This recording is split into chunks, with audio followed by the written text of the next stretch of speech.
Então eles tentaram montar um plano de matar Jesus, mas não na Páscoa, né? Era um dia qualquer lá, que ele tivesse menos protegido, eles iam agarrá-lo e matá-lo, né? Os conspiradores sabiam especialmente que entre os galileus, né, Jesus era da Galileia, teria muitos cidadãos ali que, de certa forma, mesmo que não gostassem muito de Jesus, não ia querer ver ele morto, assassinado assim, ao bel prazer, né?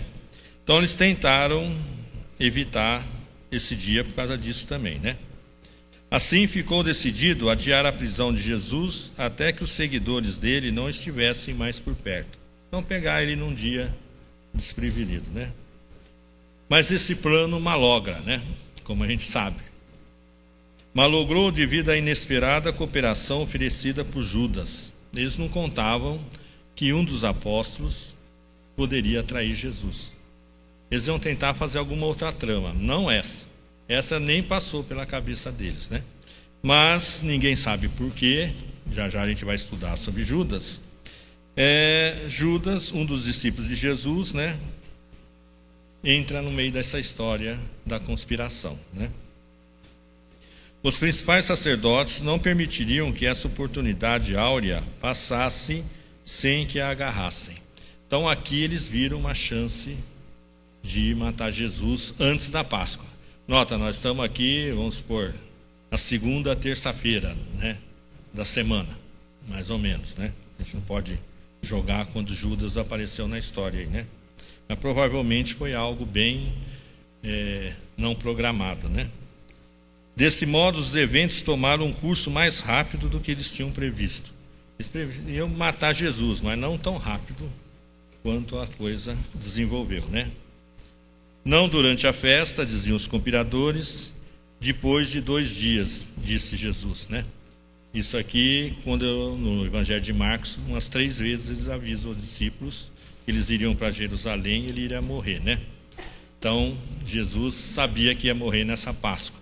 Os conspiradores iriam matá-lo num outro dia qualquer, né? Essas palavras parecem, pelo contexto, terem sido pronunciadas ao mesmo tempo, mais ou menos, né? O decreto divino venceu no interesse do reino e para a glória de Deus. Quer dizer, Deus queria que Jesus morresse nesse dia da sexta-feira, né? Da paixão lá, na comemoração, no começo da comemoração da Páscoa, né? Então, independente dos conspiradores quererem fazer no outro dia, acabaram com a ação de Judas, antecipando a morte de Jesus, né? Lembra, o judeu conta o dia da noite por dia. Então, na realidade, a quinta-feira começou na noite da quarta e termina quando fosse começar. A sexta começa no entardecer da quinta-feira, né? Então, e aí começaria a Páscoa, a festa, né, da Páscoa. Então isso basicamente deve ter sido uns 2 dias para trás aí na nossa contagem, né? Então nota, a primeira coisa que a gente tem que prestar atenção é que havia uma conspiração para matar Jesus. Não nesse dia, mas tinha, né? E 2 principais aqui dos sacerdotes era o Anás e o Caifás, né? São 2 pessoas que estão nos evangelhos aí também, né? O relato que João faz da prisão de Jesus menciona Caifás e seu sogro Anás. Então a corte e o comandante e os guardas dos judeus prenderam a Jesus e o maniataram. Conduziram-no primeiramente a Anás, pois era sogro de Caifás, sumo sacerdote naquele ano. Mas Anás, vocês vão ver pelo correr da história aqui, era um cara super influente na época aqui, né? Como sacerdote, né?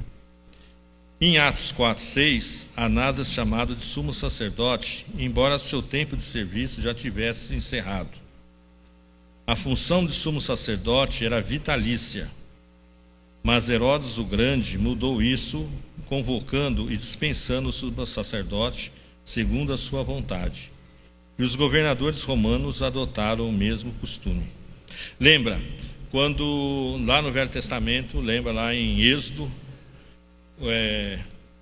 quando Deus escolhe os levitas para serem a parte sacerdotal da vida, e o sumo sacerdote seria daquela comunidade e seria vitalício.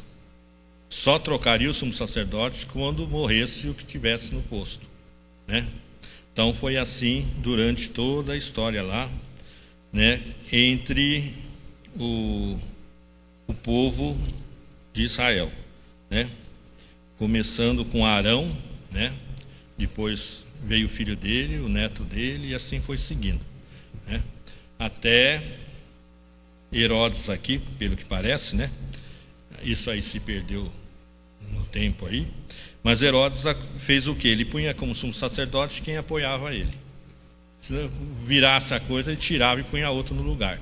E os romanos fizeram essa mesma jogada. Se estiver me agradando, você fica. Se não tiver, tchau, né? E aqui a gente tem o poder da família de Anás, né? Anás tomou o sumo sacerdote 7 depois de Cristo e permaneceu no cargo por 7 anos. Sucedeu-lhe o seu filho Eleazar, que não agradou os romanos. Foi sucedido por Caifás, genro de Anás, e permaneceu no cargo 18 anos, até 36 depois de Cristo. Depois dele, os outros 4 filhos de Anás foram feitos sumos sacerdotes: Jonatas e Teófilos, em sucessão rápida, Matias e Anás, o jovem. Então você vê que era uma família muito poderosa dentro da comunidade judaica, a nível de templo, né? Sobre a família de Anás, o Flávio Josefo, que é um escritor meio romano, meio judeu, né? Ele era judeu, mas era assim com os romanos. Ele escreve sobre a família do Anás, né? Dizem que esse ancião foi muito afortunado, pois ele teve 5 filhos e todos os 5 acabaram ocupando o cargo de sumo sacerdote de Deus. E ele mesmo tinha gozado dessa dignidade muito tempo antes. Isso nunca tinha acontecido com nenhum dos outros sumos sacerdotes, né? Ter uma sucessão tão grande quanto eles aqui, né? Nota que vai de 7 antes de Cristo até 63, né? Dá mais de 50 anos aí, mais ou menos, né? Em número redondo de poder, né? Dentro dessa questão. O Talmud, que é um livro judaico, analisando a família do Anás, vocês vão ver que ele fala um pouco o contrário do Josefo, né? Malditos sejam os filhos de Anás, eles mesmos são os sacerdotes, seus filhos tesoureiros, seus genros tesoureiros assistentes, enquanto seus servos batiam nas pessoas com paus. Veja, ele tomava conta do templo, da grana, provavelmente era o chefe da... Lembra quando Jesus chuta lá os cambistas, aqueles negócios? Provavelmente os parentes do Anás deviam fazer parte ali, né? Ou pelo menos tomava conta das barraquinhas, né? Então, era bem influente, né? Aí, que essa questão do Judas lá, voltando na história agora, isso aqui era só um preâmbulo aqui para a gente conhecer quem era Anás e Caifás, né? Com Judas ajudando os conspiradores, a coisa correu. E a razão do medo do sinédrio, se deixarmos assim, todos crerão nele, e virão os romanos e nos tirarão tanto o nosso lugar como a nossa nação. Caifás interrompeu a discussão acalorada de seus colegas. Vós nada sabeis, vocês não sabem o que estão falando. É a ideia aqui, né? Nem considerais que nos convém que morra um só homem pelo povo e que não pereça toda a nação. Isso está lá no Evangelho de João. Então Anás aqui faz uma profecia, né? Que morra um e a gente se safa, né? Se a segurança da nação poderia ser garantida pela morte de um homem, então a necessidade de que tal pessoa morresse era resultado de um raciocínio prudente. Então, apesar de ele ter profetizado sem saber que estava profetizando, ele era prudente que alguém morresse para que os romanos não se levantassem contra o povo. Lembra que no domingo anterior, Jesus entrou em Jerusalém e foi aclamado como rei dos judeus, né? O domingo de Ramos, né? O famoso domingo de Ramos. Então nós estamos na terça ou quarta-feira aqui, depois do domingo de Ramos. Então isso tudo mexeu ali com os romanos, por isso que eles estavam, o Caifás faz essa questão, que morra um e livre a gente. Porque se a gente começar a achar que tem um rei aqui, o César, que na época era Tibério, né, vai mandar a lei em cima de nós aqui, né? João encara as palavras de Caifás como uma profecia do caráter vicário da morte de Jesus, acrescentando algo que não está no que o sumo sacerdote disse, que Jesus suportaria a morte não só a favor da nação judaica, mas de toda a humanidade. Está lá em João 11, 51, 52. Caifás foi até só os judeus. João amplia isso, né? Ele vai morrer sim, mas não só por causa dos judeus, mas por causa dos gentios também, como a pregação do pastor agorinha mesmo, né? E aí surge o primeiro personagem direto da morte aí, né? Que é o Judas. Ele é bem controvertido, tá? Tem pouca coisa dele e muita invenção, que nem agora também estão inventando sobre o Barrabás, né? Sem contar o Noé do cinema aí novo, que totalmente fora, né? Judas é o primeiro personagem a aparecer. Muitas teorias e suposições foram criadas a respeito de Judas Iscariotes. Um nacionalista, um zelote desiludido, um materialista, um ladrão, etc. E cada um põe alguma coisa em cima do Judas, né? Mas o motivo mesmo não foi colocado na Bíblia, né? Então a gente não sabe por que ele fez isso, né? Jesus chama Judas de amigo, né? Philos em grego. É uma palavra forte no original grego. Em português, filho, tanto faz, né? Como tanto fez. Mas no sentido aqui grego de Philos, a gente lembra da evolução aí, né? Quando você estuda aquilo, então tem o filo, né? Filo cordado, que é onde a gente está, né? E vai aquela coisa toda. Então é um bem interligado com o outro, né? Então filos aqui, esse tipo de amigo aqui é bem preso, né? Não é algo, um amigo assim, colega, né? Vamos dizer assim, que a gente usa esse outro termo, né? Mas é amigo mesmo, né? Ele era amigo de Jesus, para quem o dinheiro importava demais. Ele era o cara da grana, né? Ele era meio vidrado em dinheiro e era ele que tomava conta da bolsa dos apóstolos, né? Ele era o tesoureiro lá dos apóstolos. E esse amor ao dinheiro de um dos amigos de Jesus facilitou o caminho para a sua crucificação. Mais tarde João vai dizer que foi por causa de ser ladrão que ele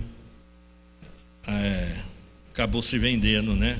O sinédrio lá. Mas observação: que Jesus seria traído e que alguém o faria era inevitável, dado a natureza das coisas, né? Isso aqui era algo que estava escrito. O próprio Jesus fala isso, né? Eu vou do jeito que está escrito. Aquele que vai me trair, é melhor amarrar uma pedra de moinho, né? Que é aquela pedrona, e se jogar no mar, né? Do que me trair, né? Isso era inevitável.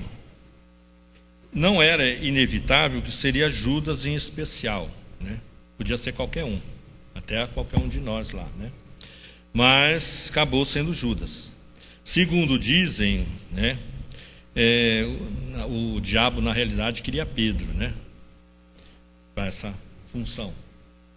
Jesus muito fala também que orou muito por Pedro, né? Que ele era mais atiradão e metido a chefão, né? Então se cai o chefão como traidor, imagina o resto, né? Ia acontecer com a moral do grupo, né?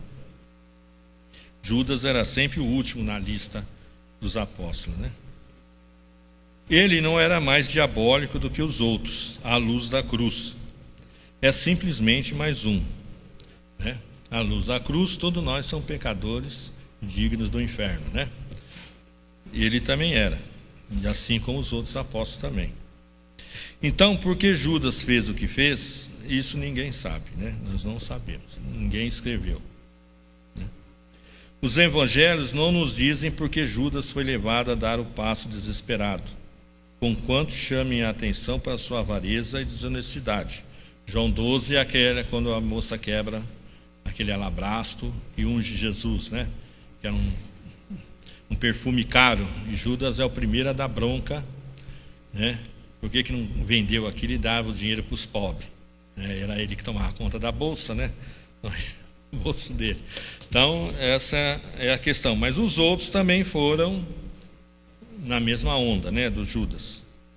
Ao que parece, o motivo de Judas permaneceu como ministério para os cristãos primitivos também. Porque ninguém, nem Lucas, que escreveu os Atos, ou os outros escritores do primeiro século, ninguém fala sobre o assunto, né? Então parece que morreu com Judas lá, né?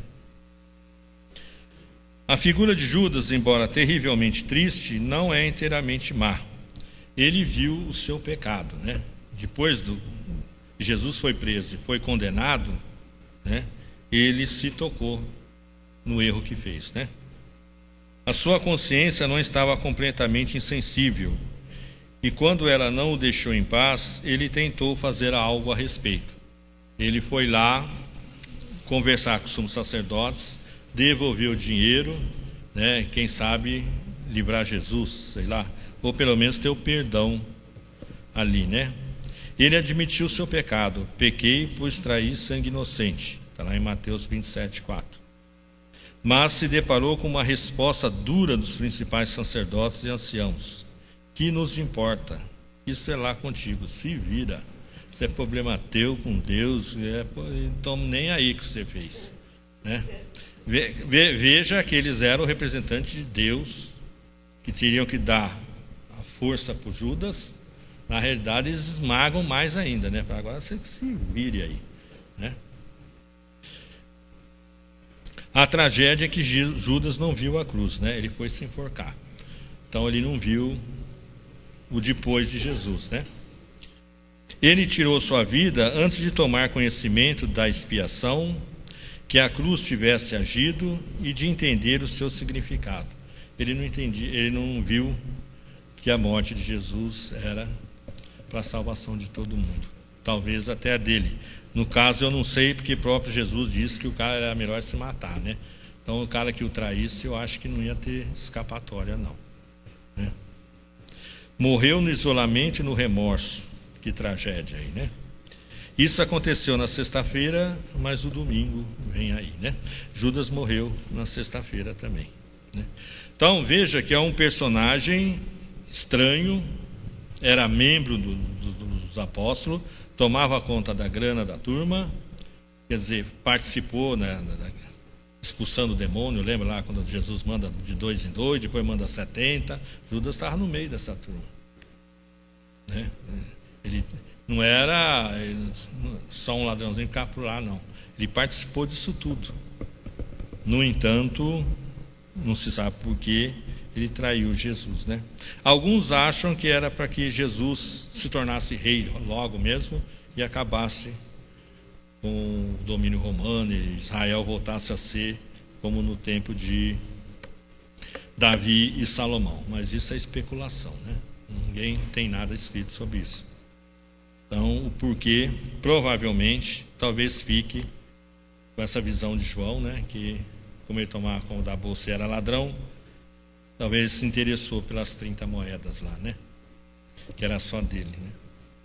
Mas foi uma tragédia, né?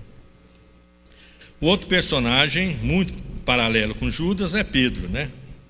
Isso aqui é bom a gente prestar atenção, que a gente corre o mesmo risco, viu? De levar um escorregão pelas atitudes do Pedro aqui, né? Os cristãos se identificam mais intimamente com Pedro do que com qualquer outro personagem do Novo Testamento, mas não pela sua força, mas pelas suas idiosincrasias, disposição individual e fraquezas. Ele era bem atiradão, né? Quando estava com os amigos, né? Talvez seja por isso que Pedro esteja lá no drama da cruz. E aqui a gente vai analisar bem essa personalidade dele, com o que ele fala e com o que ele faz, né? Sabemos que poderia ter sido um de nós, como ele sobreviveu, sabemos que podemos também sobreviver. Ele falhou feio, mas Deus o perdoou. Então a gente pode falhar feio também e Deus não perdoar, né? Não podemos ser uma falha tipo Judas, né? Que aí não tem volta, né?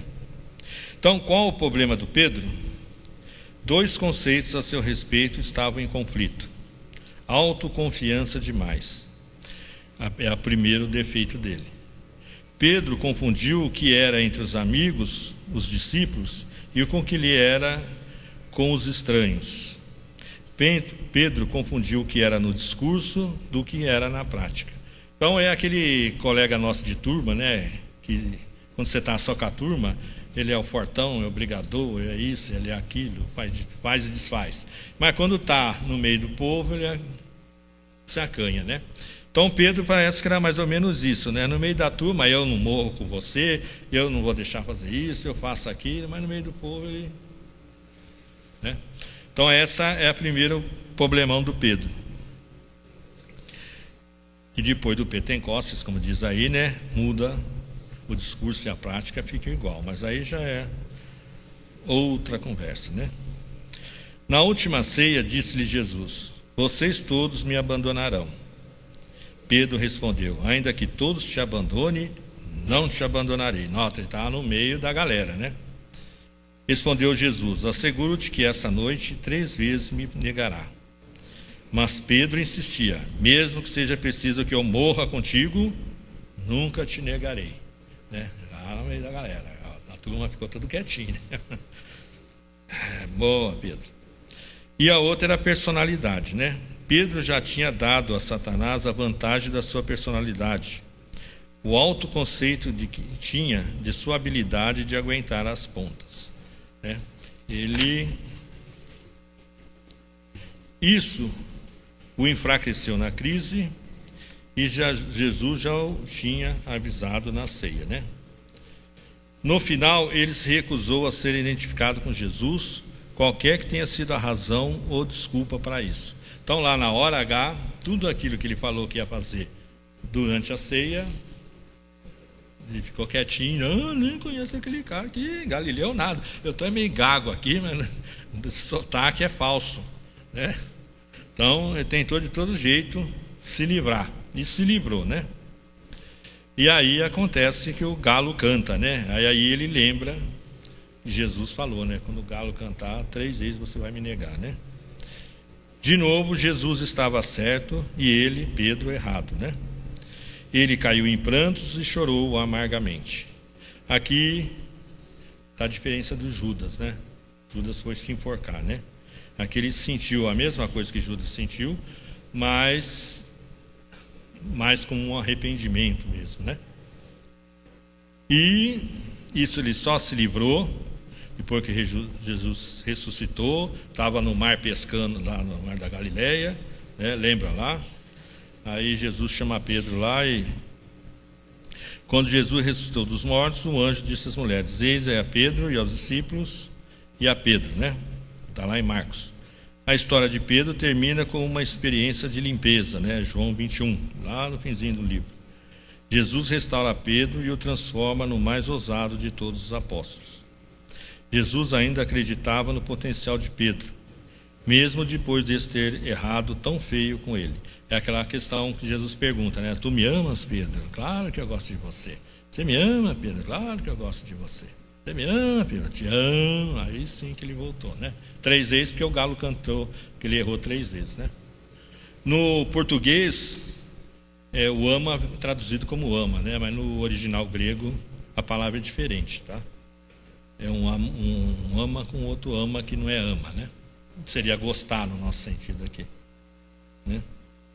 Por isso que é repetido, até que realmente ele volta a ser o que era, né? Mas tudo isso aí aconteceu na sexta-feira, e o domingo vem aí. Outra personagem que a gente pouco conversa e fala é a mulher do Pilatos, né? Mulher do Pilatos. Naquele dia da crucificação, de manhãzinha, né? Antes lá do show lá, a esposa de Pilatos, que alguns acham que chamava Cláudia Prócula, isso aqui não é 100% de verdade, né? Alguns acham que era, né? Era uma meia parente do Tibério, o imperador. Estava do lado de Jesus, né? Não sabemos quanto ela sabia sobre Jesus ou se ela sequer o conheceu. A opinião de que ela tinha sobre ele era que Jesus era inocente. Então a gente vê lá no Evangelho que a mulher do Pilatos manda um bilhetinho para ele, né? Está lá em Mateus 27, 19. E dizendo, ó, se livra desse cara aí. Não entra de querer matar o cara, que o cara é inocente. Se ela conheceu Jesus, se ouviu falar, se escutou Jesus falar, isso ninguém sabe também, tá? Não sabemos o que ela sonhou, mas ela teve um sonho. A própria Bíblia fala isso, né? Ela queria impedir o envolvimento do marido na morte de um inocente. Mateus nos conta só o que ela fez, né? Pilatos foi influenciado pela mensagem, uma vez que tentou de todas as maneiras a libertar Jesus. Isso aqui a gente às vezes não vê, né? Passa lendo rápido, mas Pilatos, já a gente vai falar dele, ele tenta livrar Jesus de tudo quanto é jeito, né? Não só por causa dessa influência, mas depois ele acha também que Jesus estava sendo, o sumo sacerdote lá estava com inveja dele, né? Por isso que eles estavam querendo matá-lo. Mas ele foi influenciado por essa mensagem da mulher. Lembra, os romanos tinham muito com esse negócio de sonho, né? Abrir animal e ver o fígado do animal, como é que estava. Lembra que a religião pagã tinha muito disso, né? Então ele foi influenciado pela mulher, né? Ele tentou libertar Jesus, mas não adiantou nada. A multidão escolheu Barrabás e não Jesus, que foi condenado. E aqui a gente tem esse paradoxo aí, não consta nem nada. A esposa de Pilatos tentou intervir no julgamento de Jesus numa tentativa de libertá-lo, mas sua ação estava fora de contexto. Lembra, no comecinho, Deus queria que ele morresse nessa Páscoa. Os sumos sacerdotes queriam depois da festa. Judas aparece e caminha tudo para ser na festa. Aí vem a mulher do Pilatos, que era o governador, mandava em tudo, fala, ó, não entra nisso aí não, é uma furada. Pilatos tenta libertar Jesus. Imagina se ele põe o exército lá e fala, acabou a brincadeira, Jesus vai para casa, não vou pendurar ninguém hoje. O que ela disse era verdade, Jesus era inocente, mas ela não podia adivinhar quais teriam sido as terríveis consequências da sua intervenção nesse funcionamento. Se ela tivesse tido êxito, Jesus não teria morrido, né? Jesus não seria crucificado, não haveria morte expiatória pelos nossos pecados e não haveria perdão para a humanidade. Conclusão, estaríamos todos perdidos. Ninguém ia estar aqui hoje, né? Jesus estaria vivo em algum canto por aí, teria passado a chance daquilo, porque a profecia era ali, passou a profecia e acabou, né? Então, apesar de tudo, o bem que a mulher do Pilatos queria fazer para Jesus, ela teria estragado todo o plano de Deus, se tivesse tido êxito, né? E o próprio Pilatos, né?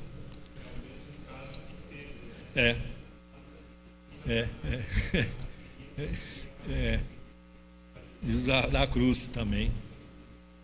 É interessante, né? Às vezes eu tinha uma colega espírita que ela falava, né, que antes de Jesus ser crucificado, o cara chegou atrasado lá, que impediu a crucificação. Falei, ainda bem que chegou atrasado. Você chega e para a crucificação, estava roubado, né? Então, isso aconteceu na sexta-feira, mas o domingo vem aí. O Pôncio Pilatos a gente discute também com o Barrabás, tá? Então aqui vai ser bem en passant, né?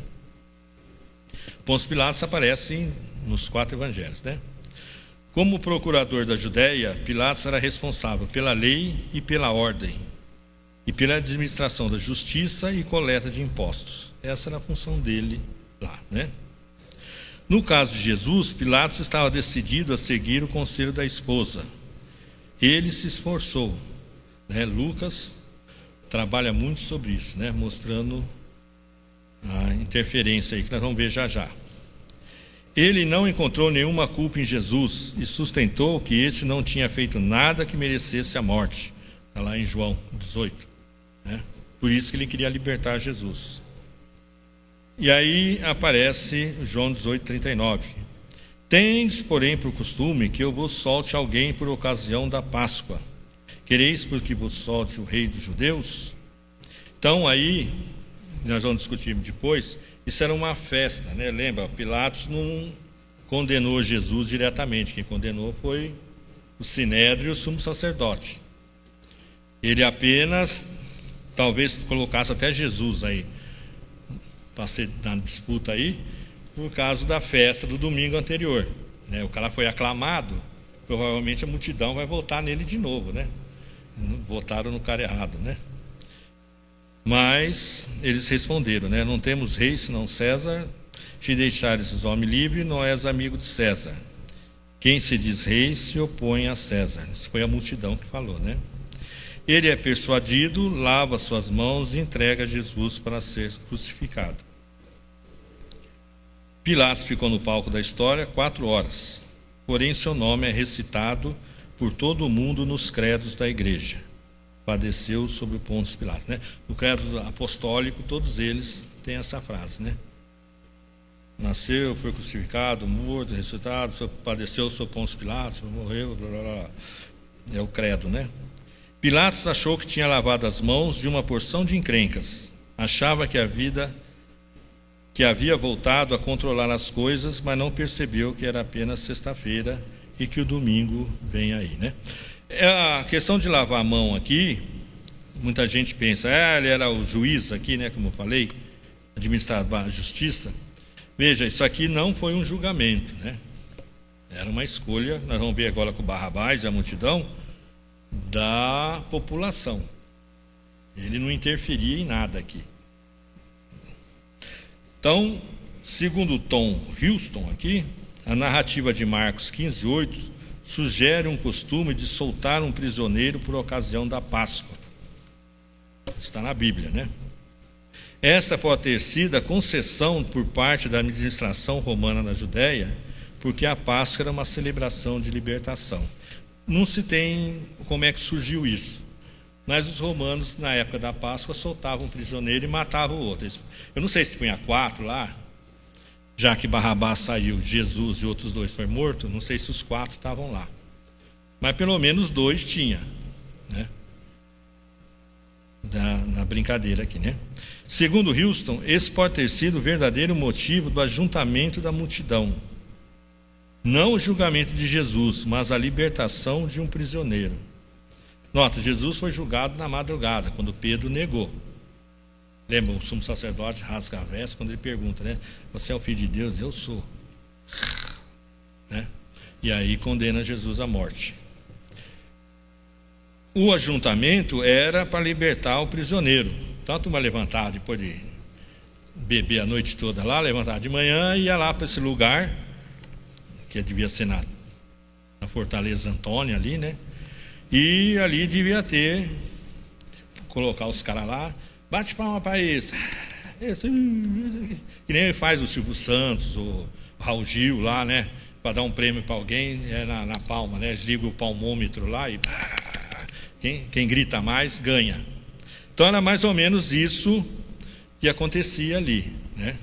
Quem será os 2 candidatos, né? Os 3 ou 4, né?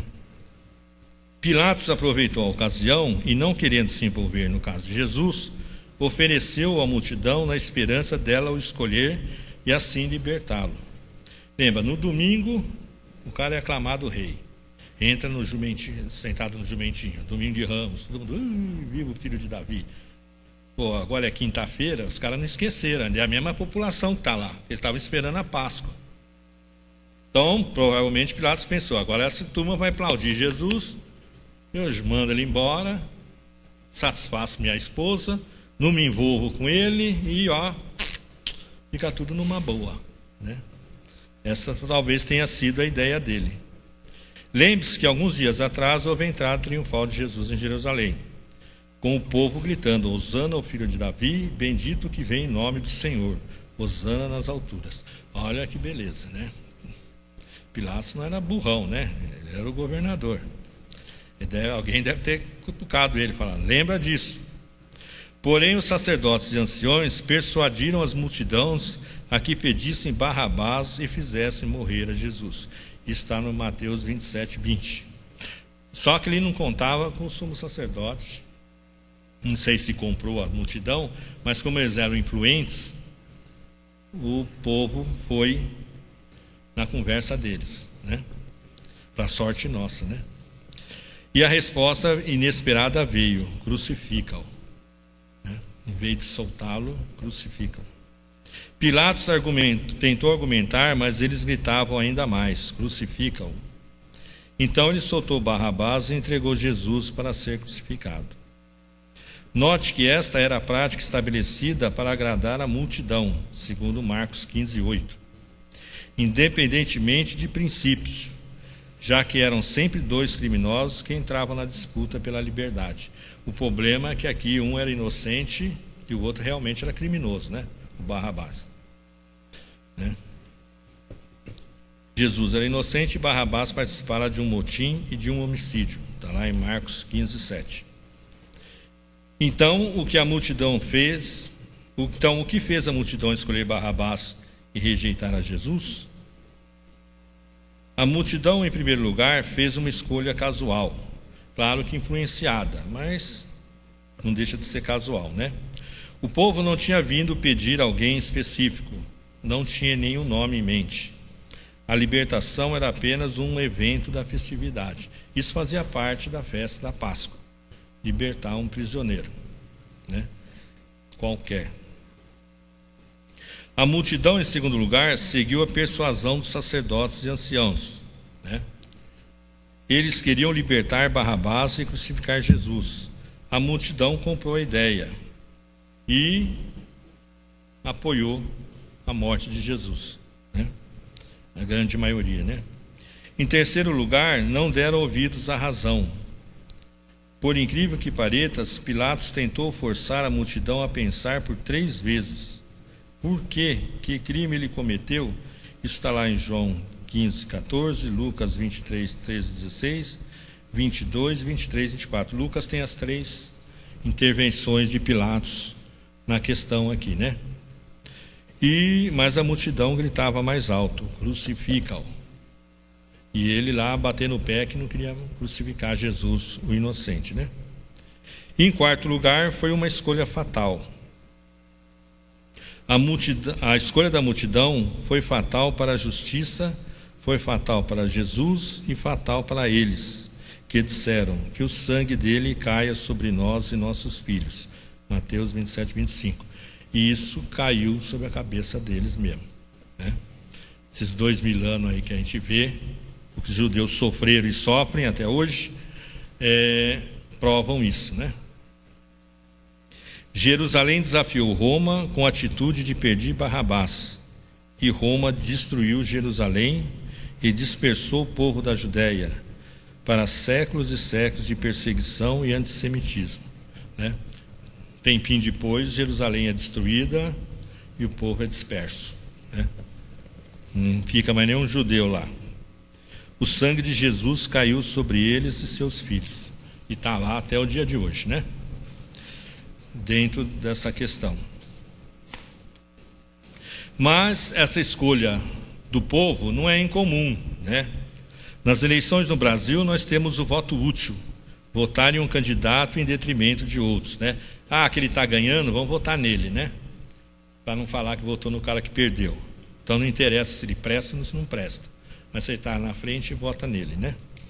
O voto no candidato que está na frente, né? O voto no candidato exótico, o Tiririca. O que ele fez lá até hoje? Nada. Mas, como era o Tiririca, a gente vota no exótico, né? O Enéas, né, meu professor, era Enéas, né? Só por causa da frase ficou famoso. E o voto de protesto, né? O cacique Juruna, no Rio, na época que eu estudava, virou deputado federal. Lembra? Ele andava com um gravador, não sei se lembra, aquele gravadorzão. E o governo falava que ia ajudar os índios, não ajudava, então ele gravava o que o Figueiredo falava lá, aquela turma lá, né? Então, esse é o voto de protesto. Você vota num cara que não vai fazer nada também, mas vota. Então, você nota que essas coisas não mudou muito daqueles tempos para cá, né? O Russumano ia ser prefeito até uma semana antes, né? Aí votaram no Haddad, foram atrás do Lula, e aí encheu a cidade de faixa, aí não fez mais nada. Então, tudo isso aconteceu na sexta-feira, mas o domingo vem aí, né? Então, a questão principal aqui no Barrabás, no julgamento, é que a gente, às vezes, até na Bíblia está escrito, né, o julgamento de Jesus, e com Pilatos, mas Pilatos não julgou Jesus, né? Ele simplesmente participou de um ato, de uma festa que libertava alguém e condenava alguém. Jesus foi condenado pelo Sinédrio. Lembra da frase do Caifás lá, né? Alguém tem que morrer para que a gente se livre, né?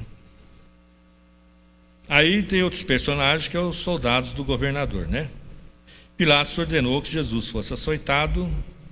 Não há fundamento a afirmar que Pilatos ordenou que Jesus fosse escarnecido, como diz Lenski. Lenski é um escritor aí, né? Isso aí não está escrito em lugar nenhum.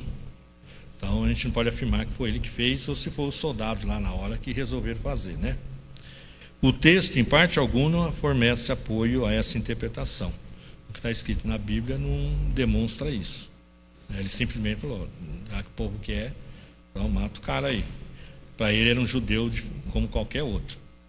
Ele não sabia que Jesus era o Messias, que ia morrer para salvar o povo. Isso aí era só um cara que pagava imposto, não é nada. Para um conceito correto desse escarnecimento, é necessário que consideremos não só em partes isoladamente, mas como um todo, né? Mateus menciona 7 itens, né? Despiram-no, vestiram-no com um manto vermelho de rei, né? Coroaram-no com aquela coroa de espinho, todo rei tem uma coroa. Deram-lhe um cetro, porque todo rei tinha um cetro, né? Que ele fazia assim para a turma chegar perto ou chegar longe. Adoraram-no, né? Eles ajoelharam lá e adoraram Jesus. Depois cuspiram nele, como os sumos sacerdotes lá fizeram também. Depois bateram nele, né? Aí espancaram, que era a ordem antes da sentença, né? Os itens 6 e 7, Jesus já havia suportado na casa de Caifás, umas poucas horas antes, né? Ser cuspido e espancado. Em síntese, todo o quadro pode ser descrito assim: os soldados, havendo despido Jesus de suas vestes externas, envolveram-lhe um manto real, já que um rei deve empunhar um cetro, puseram um caniço na sua mão direita. Em seguida, ajoelharam-se diante dele, em zombeteira de adoração, dizendo: salve os reis dos judeus. Depois cuspiram nele e lhe bateram na cabeça com seu cetro. Tudo isso aconteceu numa sexta-feira, mas o domingo vem aí. Às vezes eu fico pensando nessas coisas aqui. Eu não sei se quando a gente morre, a gente dá de cara com Jesus lá, né? Mas você imagina essa turma lá no julgamento final. A hora que chegar lá na frente e ver Jesus lá no trono, o que esses caras vão falar, né? Eu te adorei lá, você viu? Eu não sabia. As mulheres da Galileia, essas aqui são importantes, né? Na vida de Jesus ali, né? Essas mulheres a quem Jesus ajudou seguiram-no por gratidão. As que tinham posse as usava para suprir as necessidades de Jesus e dos 12. Lucas 8:1-3 indica que além das mulheres nomeadas, havia outras mulheres presentes. Então era uma turma de mulher, né? Algumas ricas, como a Madalena, né? Que seguiam Jesus e sustentavam quando precisava de comprar alguma coisa, elas bancavam o almoço da galera lá, né? Quando Judas lá, a bolsinha, não tinha dinheiro, provavelmente elas que pagavam a conta, né? Elas estavam lá no julgamento e também na crucificação, né? Rostos amigáveis em meio a uma multidão insensível que veio ver um espetáculo, a crucificação. Elas não podiam ajudar Jesus, mas permaneceram até o fim.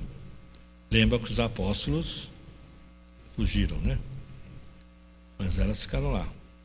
Elas não podiam, elas viram Jesus morrer, né? José de Arimateia e Nicodemos providenciaram o enterro de Jesus. As mulheres viram onde Jesus foi sepultado e, voltando para casa, prepararam perfumes e especiarias aromáticos para ungí-lo. Isso aconteceu na sexta-feira, mas o domingo vem aí, né? Essas mulheres são aquelas que, no domingo de manhãzinha, né, vão lá no sepulcro e vê o sepulcro aberto, né? São as que viram onde ele foi enterrado, acompanharam, provavelmente, a disputa lá com Barrabás, viram a crucificação, viram onde ele foi enterrado, para poder achar o túmulo, né, no outro dia, e foram para casa preparar os perfumes e especiarias aromáticas para ungir o corpo, né, que era costume na época, passar um perfume para que não, quando o corpo apodrecesse, não fedesse tanto, né? Talvez seja essa a ideia, né? Mas elas foram importantes na vida de Jesus e são as primeiras que veem Jesus ressuscitado, né? As filhas de Jerusalém. Essas aqui são outras mulheres, né? Pelo caminho até o Calvário, algumas mulheres de Jerusalém lamentavam e choravam por Jesus. Quando Jesus ouviu suas lamúrias, parou e disse-lhes: Filhas de Jerusalém, não choreis por mim, chorai antes por vós mesmas e por vossos filhos. Porque dias hão de vir em que se dirá: Bem-aventuradas as estéreis e os ventres que não geraram, e os peitos que não amamentaram. Então começaram a dizer aos montes: Cai sobre nós, e aos outeiros cobri-nos. Porque se isso se faz ao lenho verde, que se fará ao seco?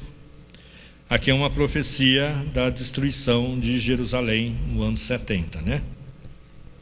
Então essas mulheres provavelmente moravam em Jerusalém, e Israel tinha essa mania, né, de aquela turma chorando nos féretros, né? Provavelmente essas aqui foram chorar por Jesus, né? E Jesus fala isso para elas: chora por mim não, chora por vocês, que dias vem, dia vai, que vocês vão chorar por seus filhos e vão preferir ter sido estéril do que ter tido um filho e ele ser morto, né? Essa é a ideia aqui, né? Jesus estava se referindo ao futuro cerco e destruição de Jerusalém, quando os romanos destruiriam os muros da cidade, queimariam o templo e massacrariam o povo. Nesse tempo, essas mulheres e mães verão a alegria da maternidade se tornarem maldição, pois verão seus filhos serem mortos. Nessa sexta-feira, o lenho estava verde, Jerusalém sobreviveria. Mas no futuro, quando o lenho estiver seco, Jerusalém será destruída. Lenho aqui é lenha, né? Graveto. Então, graveto verde é difícil pegar fogo, né? Pega, faz aquela fumaceira, demora para pegar fogo. Mas quando está sequinho, qualquer foguinho vira uma fogueira, né? Então era o que ia acontecer com Jerusalém. Hoje vocês vão sair livres. Eu que vou morrer. Mas daqui uns 30 anos, quem vai morrer é vocês, né? E os romanos destruíram Jerusalém, puseram fogo no templo e expulsaram os judeus da Judéia, né? Tudo isso aconteceu na sexta-feira, mas o domingo vem aí. Aqui já estamos lá no Calvário, né? Os dois ladrões. Esses aqui são duas personagens também que marca muito, apesar da gente, quando lê o texto também, lê tão rápido que a gente não presta atenção nas figuras aqui, né? E levaram também com ele outros dois, que eram malfeitores, para serem mortos. Jesus foi crucificado junto com dois criminosos, um à sua direita e outro à sua esquerda. Lembra que isso aqui fazia parte da profecia também, né? Morreria, seria contado com um criminoso, né? Um dos malfeitores que estavam dependurados blasfemava dele, dizendo: você não é o Cristo? Salva-te a ti mesmo e a nós. O outro, porém, agiu de outra forma. Alguma coisa em Jesus tocou nele e ele agiu diferente. No começo, ele até, quando se lê o texto, ele até acompanha o colega. Mas chega uma hora que ele para e começa a confrontar o colega, né? O outro que estava morrendo lá, né? O bom ladrão, como a gente fala, né? Confrontando o mau ladrão, que é o outro lá, né? Que blasfemava. Sobre si mesmo, o bom ladrão aqui, né? Ele toma partido de Jesus e se dissocia dos insultos do outro. Você não teme a Deus? Ele mostra um certo temor a Deus. Esse é o começo da sua regeneração, né? É onde ele começa a voltar para Deus, né? Porque ele chegou uma hora lá que ele falou: tem alguma coisa errada aqui. O cara está muito quieto, não desce da cruz, né? Aí talvez temor a Deus que ele tinha um pouquinho lá, aquela brasinha, começou a pegar fogo, né? Ele admite o seu próprio crime, e nós, na verdade, com justiça. Estavam sendo mortos, né? Que eram realmente bandidos ali, né? Nós estamos sendo punidos com justiça. E aceita a validade da sua maldição, porque recebemos os que nossos feitos mereciam. Quer dizer, ele assume que realmente era um pecador, que era um cara ruim, estava morrendo porque ele tinha feito tudo errado na vida, né? Há um certo ceticismo que cerca o arrependimento à beira da morte. Somente naquele último minuto ali, né? O cara aceita Jesus e morre, né? Neste caso, nós podemos ter certeza do arrependimento desse homem e sua salvação, porque o próprio Jesus lhe garante que ele estaria no paraíso nesse mesmo dia. Lucas 23, 43. Isso aí o próprio Jesus confirma, né? Então esse realmente está salvo, né? Esse ladrão aqui. E sobre Jesus, o que ele fala sobre Jesus? Ele reconhece que Jesus é inocente, o tribunal havia condenado Jesus, os chefes dos sacerdotes o insultaram, a multidão o arrastou até o Calvário, os seus amigos o abandonaram, porém esse malfeitor condenado ousa ir contra o julgamento de todos eles, mas este nenhum mal fez. Nota que houve realmente algo de conversão pesada aí, né? Ele viu, foi contra tudo que estava acontecendo ali, naquele momento ali, né? Ele confessou a fé no triunfo do reino de Cristo, né? Ele viu o reino além da cruz e do túmulo. Ele vê o futuro, que o futuro é com Jesus, independentemente do que seja esse futuro, né? Ele pede para, lembra que ele pede para Jesus lembrar dele no reino dele, né? Ele decide juntar-se ao seu Senhor recém-descoberto, e Jesus lhe respondeu: em verdade te digo que hoje estarás comigo no paraíso, né? Então ele jogou as cartas dele em Jesus no momento em que estava de morte, não tinha esperança nenhuma ali, mas ele viu além da cruz, né? Ele viu o fim da história. Por isso que ele se arrependeu e, de certa forma, no pedido dele de estar com Jesus no seu reino, provavelmente é um modo de conversão ali, né? De aceitação. Pois ele confiou que se Jesus tinha um reino depois de morto, ele podia levar ele com ele, né? E foi o que acontece, que vai acontecer, né? Porque o reino vem lá no fim. Mas o próprio Jesus disse que ele ia para o paraíso com ele nesse mesmo dia, né? Para pensarmos, quantas pessoas espalhadas ao redor da cruz ouviram essa conversa? Nota, isso era um diálogo, e a gente não sabe a distância, né? Estava uma cruz da outra. Normalmente a gente põe elas pertinho, né? Mas talvez uns 2 metros uma da outra devia ter, se não mais. E ele conversando com Jesus, né? Ah, você é bonzinho, me aceita no paraíso. E aquele povo tudo em volta lá, esperando o cara morrer, né? Se ouviram o que acharam do que aconteceria, o que eles esperavam, né, é algo interessante da gente pensar, né? Do que a multidão ali, os sumos sacerdotes, a Maria que estava lá, aquelas mulheres amigas dele, né? Se é que ouviram, né? A gente não sabe se ele falava meio gritado para a turma ouvir, ou se as cruzes estavam muito perto, um diálogo mais baixo talvez desse para ouvir. Mas é um diálogo, né, que a gente não presta às vezes atenção, né? Será que ouviram? Será que não ouviram? Né? Se ouviram, o que acharam?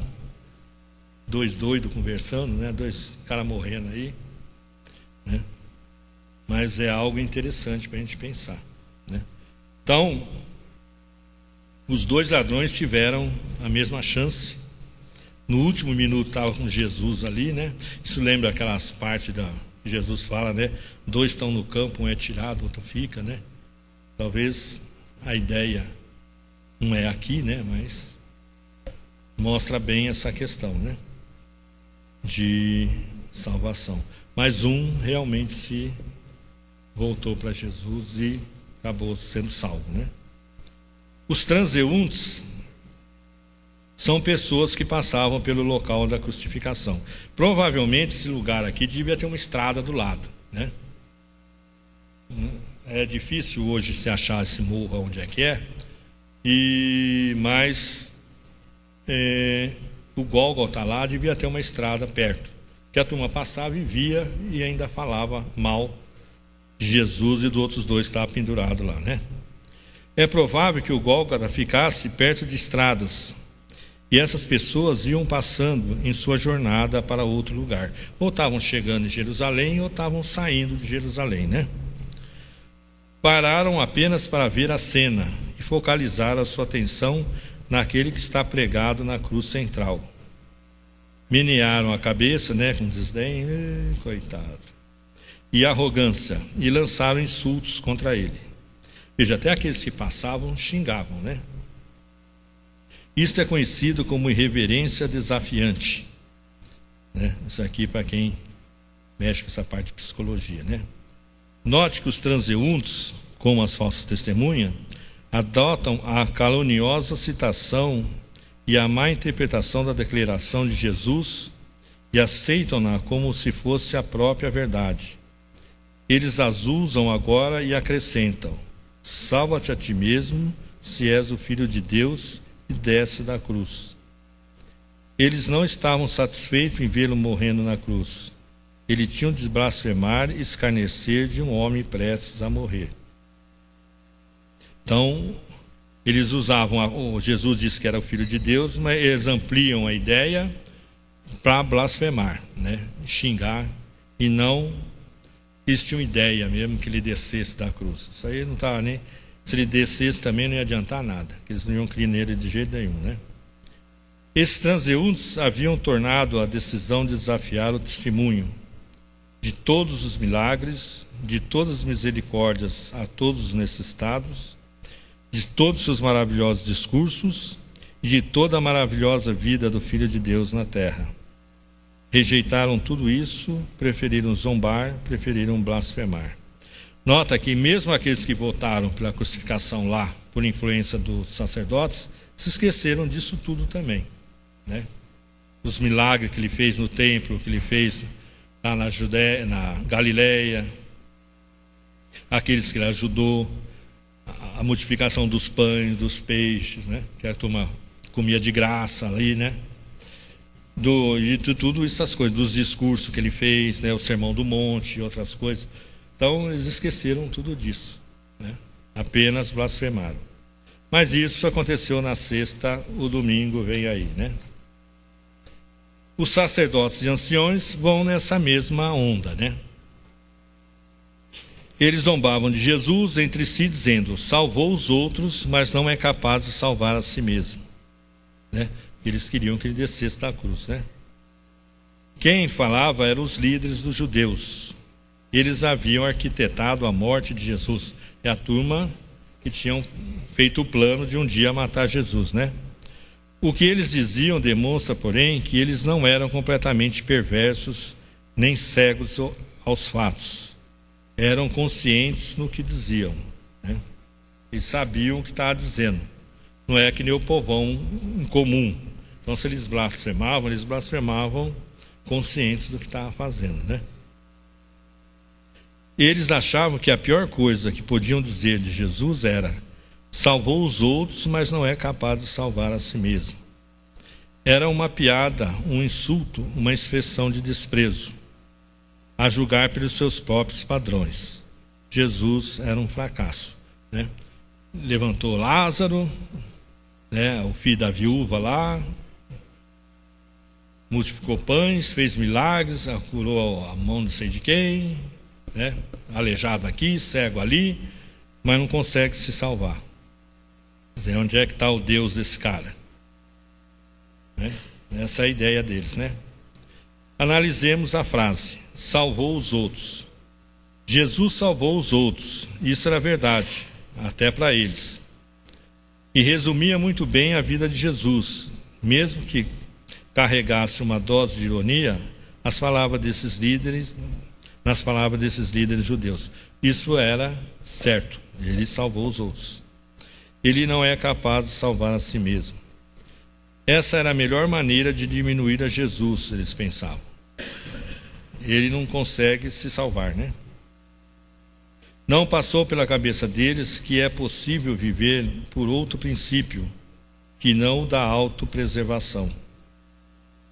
A memória deles não lhes mostrava as coisas que o próprio Jesus estava tentando ensinar nos 3 últimos anos.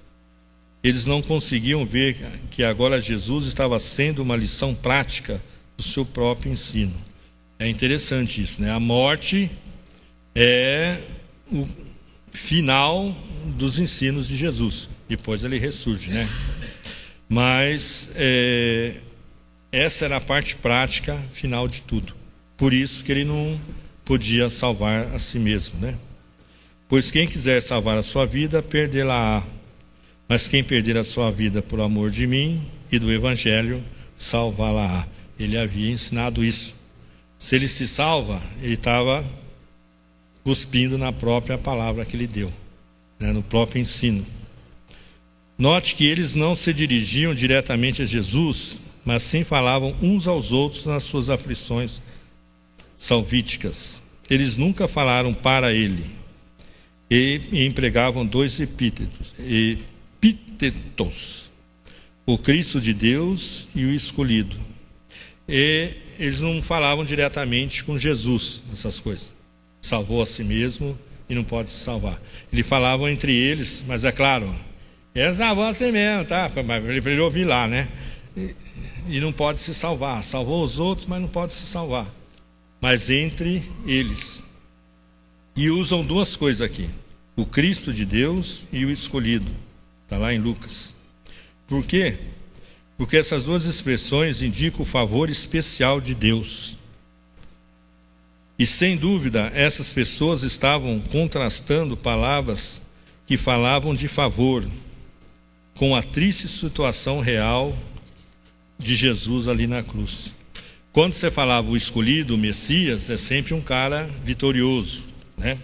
O Cristo de Deus. E não um cara pendurado na cruz. Então, o escolhido jamais, na ideia deles, até hoje é assim, ele seria um cara que ia morrer na cruz, né? A outro salvou, a si mesmo não pode salvar. Rei de Israel é ele, que agora desça da cruz e creamos nele. E pôs a sua confiança em Deus, que livre-o ele agora, se lhe quer bem, porque disse: sou filho de Deus. Nota que a frase é pesada, né? É como se Deus não ligasse nada para Jesus e que Jesus não seria nada de filho de Deus. E se Deus o quisesse bem, Deus de alguma forma iria livrá-lo ali, né? Já que ele era o filho de Deus. A frase aqui é muito pesada, não só de dizer, tentar desfazer de Jesus, mas principalmente em sentido de blasfêmia, né? Porque aqui eles ofendem o próprio Deus, né? Já que estão falando uma coisa que não sabem, né? Aqui os líderes dos judeus atacam seus milagres e sua vindicação de ser filho de Deus. Quanto aos milagres, eles não negam que os milagres efetuados no interesse dos outros eram reais. Absolutamente não. Eles o haviam admitido anteriormente ser genuíno, que era verdadeiro o que ele fazia, né? Está lá em João 11:47. A conclusão que os líderes dos judeus chegaram é que agora Deus não pode, eu não quero ajudá-lo mais. Então Deus o abandonou, falou: fica aí, se vira, né? No momento da morte, realmente ele estava sozinho, né? Quanto a Jesus ser o Filho de Deus, eles atacaram a reivindicação de Jesus de ser ele o Filho de Deus num sentido totalmente único. Evocando o Salmo 22:8b, dão a entender que seu Pai Celestial perdeu todo o seu interesse nele e que agora a sua confiança em Deus é perda de tempo. Então o Pai não liga mais para você, então você ficar pensando em Deus é perder tempo, porque ele não vai nem te ouvir mais, né? É aquela frase que ele diz, né? Pai, por que me desamparaste? E é do Salmo 22, né? E continua. Então, começa com uma derrota, mas termina com uma vitória, né? O Salmo. Mas na Escritura só aparece a primeira frase, né? Senão, se assim argumentam eles, Deus o livraria e lhe daria capacidade para descer da cruz. Insinuava que o fato de Deus não agir assim só pode significar uma coisa, a saber, a sua afirmação: sou filho de Deus, é uma inverdade e uma mentira. Senão, Deus o livraria, né? Ainda bem que Deus não interveio e nem Jesus desceu da cruz, que ele não teria morrido e nós estaríamos perdidos, né? Essa talvez é uma grande tentação ali na hora, né? Vou ficar sofrendo aqui e morrer não, vou descer e pronto. Aí o diabo vencia, né? A morte expiatória tinha ido embora. E por fim, né, Jesus morre. Isso aconteceu na sexta-feira, o domingo vem aí. E tem o centurião romano. É interessante, né? O pagão que crucificou Jesus lá, mandou, não sei se ele bateu prego, mas mandou bater os pregos e amarrar, não só ele como outros dois. O centurião romano deu um veredito impressionante aqui na morte, né? Esse centurião comandou o destacamento de soldados que recebeu a tarefa de conduzir a crucificação. Não sabemos nada sobre o seu passado ou sobre o seu caráter, ou sobre o caráter do centurião antes do momento em que ele estava na presença de Jesus na hora da sua morte. Não sabemos quem é, quem foi, o que ele virou depois, né? Isso não é contado, não está em lugar nenhum. Mas sabemos o que ele aconteceu durante a morte ali, né? Não sabemos o quanto ele havia ouvido sobre Jesus antes desse dia. Devemos presumir que não devia ser muita coisa. Provavelmente, talvez nada, né? Já que ele ficava basicamente ali, ou talvez tenha visto algum milagre, já que eles moravam na Fortaleza Antônia, que era do lado do templo, né? Não sabemos se ele já tinha conduzido alguma crucificação, porém, ver gente crucificada provavelmente não era novidade para ele. Era uma prática comum dos romanos, né? Você pega aqueles filmes do Nero e Companhia Limitada, era costume nas estradas eles crucificar aquela turma, os outros verem e não quererem ir contra Roma, porque senão ia acabar crucificado também. Então era um modo deles acabarem com quem era contra eles, né? No entanto, a crucificação de Jesus tinha algo diferente. O centurião deve ter observado e analisado as atitudes de Jesus pré, durante e pós a crucificação. Ali no momento, né? Quando ele carregou Jesus, quando chegou lá, quando pregaram e já crucificado, né? Enquanto os soldados estavam executando os procedimentos cruéis da crucificação, Jesus orou para alguém que ele chama de pai, que o centurião não sabia quem era, provavelmente, para que esse os perdoasse, porque eles não sabiam o que estavam fazendo. Isso está lá em Lucas, né?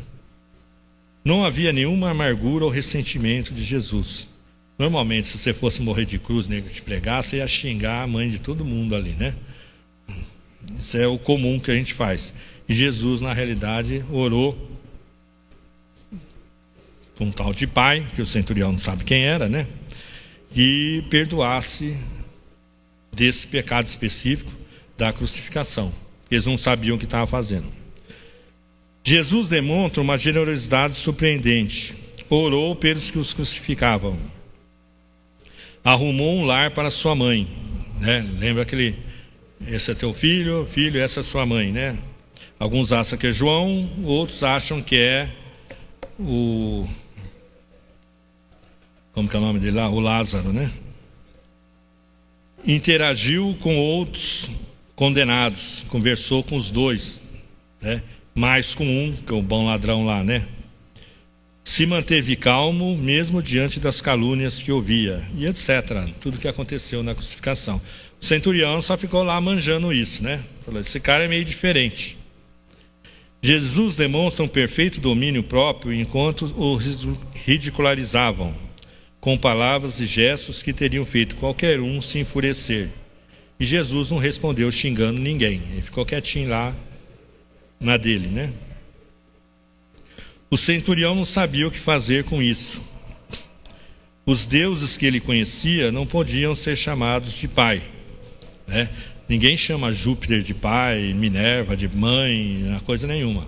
Muito pelo contrário, eles tinham um certo respeito, porque esses deuses normalmente, entre aspas, né, machucavam os seus súditos, né?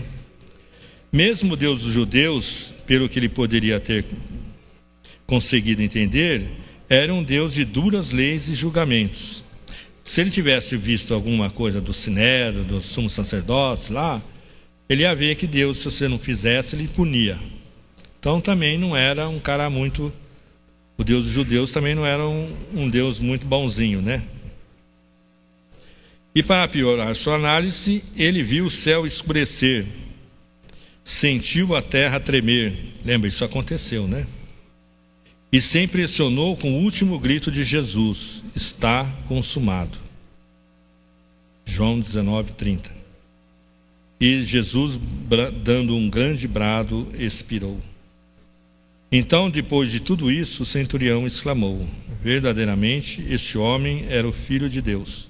Marcos 19:39.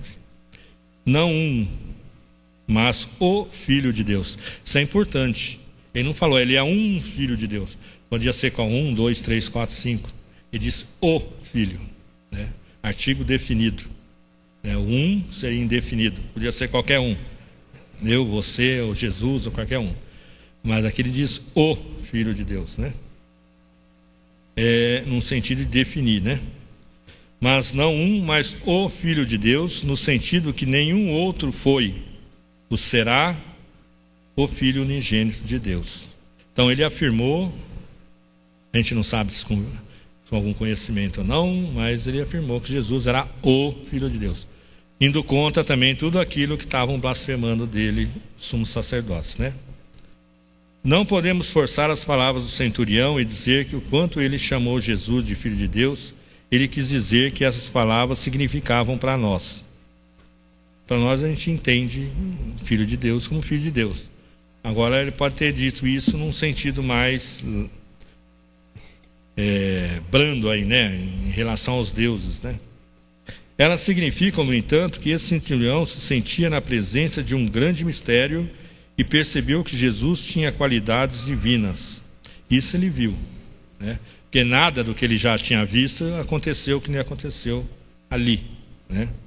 Para ser crucificado, não brigar, não xingar com ninguém, orar para que não perdoasse o que eles estavam fazendo, o céu escurecer, a terra tremer, né? Ele, pelo menos, estava dizendo que Jesus não era um reles mortal como ele e o resto dos homens. Ele era diferente, ele era divino. Pelo menos nesse sentido, ele viu que Jesus era Deus, né? Era divino, e não um humano qualquer como nós, né? Isso aconteceu numa sexta-feira, mas o domingo vem aí. Então, no domingo, o que aconteceu? Jesus ressuscitou, né? Tá. Ainda bem que vocês prestaram atenção na frase. Aí Jesus ressuscitou, né? Para sorte nossa também.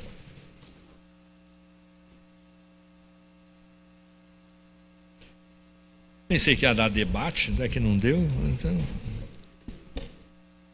só um falando cansa.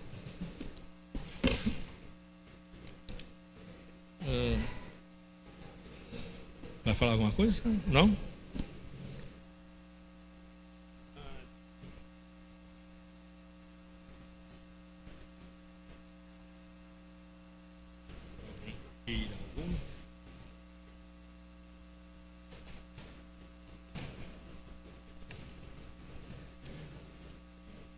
Não, isso aí pode levar. É, isso aí fica. Nada.